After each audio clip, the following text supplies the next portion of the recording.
that you just have to believe it. This is it. You just have to believe it even if you don't understand it. And I was not going down that road. I read, and I've even been mocked quite a few times, even in my face once, by a pastor who told me, you just showed yourself how big of a fool you are to tell me that you studied the world's religions in a period of a year.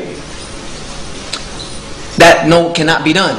It cannot be done, so you are showing me that you did not do it.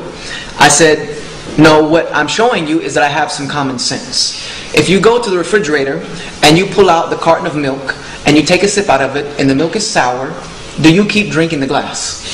No. You don't drink the glass in hopes that the last sip of milk is going to not be sour. You trash the glass and the carton of milk. Correct? That's all it took for me was a sip. When I tasted the sourness, I discarded the milk.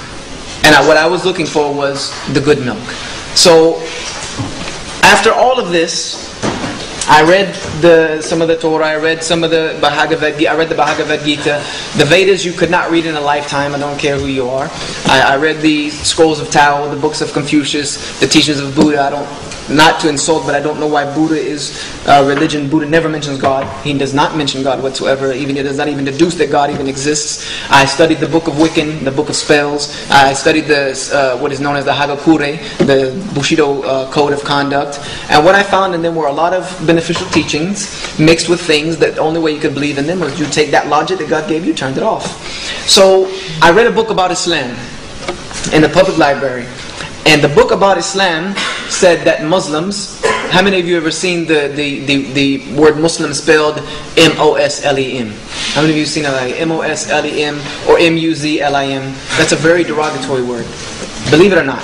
It's a extremely derogatory word. And you hear it pronounced Muslim, right?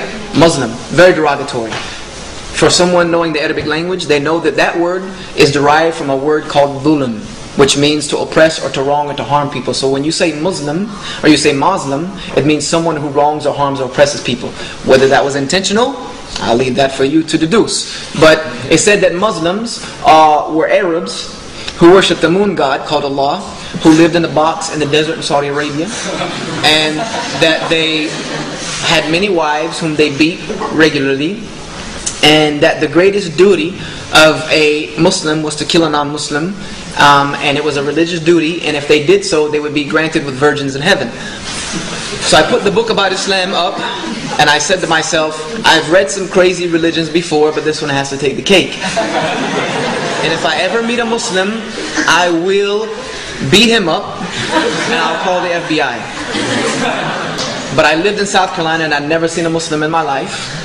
I seen some in New York visiting my dad, but you stay on the other side of the street, and they didn't bother anybody, you didn't bother them. It's kind of like bees, you don't go near them, they do their thing, you stay over here. So I'm fine. And at that point I gave up religion. I gave up even looking for God at the age of 17 years old. And I don't know if any of you know, but a 17-year-old who is frustrated with God and religion and his parents and all of that, there's a lot of trouble he can get into. And again, I am a perfectionist, so I was going to do the best I could to get into the most trouble I could. And I was very good at it in a very short amount of time. I started getting into fights was my big problem, because I had to work on my second black belt at the time, and I thought I was Bruce Lee reincarnated. I think I got that from Hinduism. And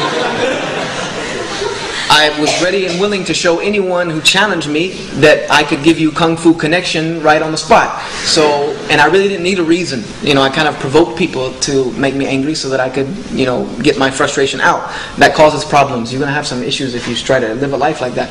I got kicked out of school. I ended up having to get my secondary education, my general diploma. I ended up making a lot of enemies. I ended up getting into a fight with a young man on a payphone. He would not get off of it promptly, so I promptly made him get off of it. And that did not really work out since I broke the phone over his head. So I didn't get to use it anyway. And it didn't help that he was the son of a judge. So yeah, it didn't work out well for me. That way of life was not working out well for me. I lost a 4-year scholarship to Clemson University to play baseball, which I had always played baseball in my life, and I had been granted a promise of a 4-year scholarship if I graduated with a 3.0. I lost that due to the arrest. So I was going down the wrong road very fast, and my grandmother she was complex. She had no idea what to do. She was trying to give me all kinds of counseling, send me to a youth camp and stuff like this. I ran away from the youth camp. I wasn't trying to hear any of that. There were two things that changed that and that bring this to the end. The first one was that I was coming home from a party at Clemson University. Since I got kicked out and I couldn't attend, I was going to make my name known at Clemson University. So I was coming back from a frat party, and me and my